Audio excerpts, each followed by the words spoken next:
அஸ்ஸலாமு அலைக்கும்.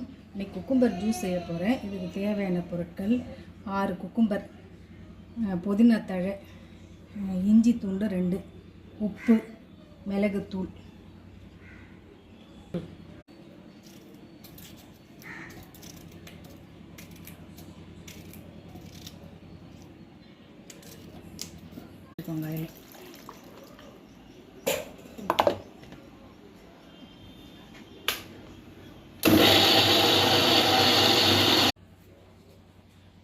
இது மாதிரி வடிகட்டின பிறகு கிளாஸில் போட்டு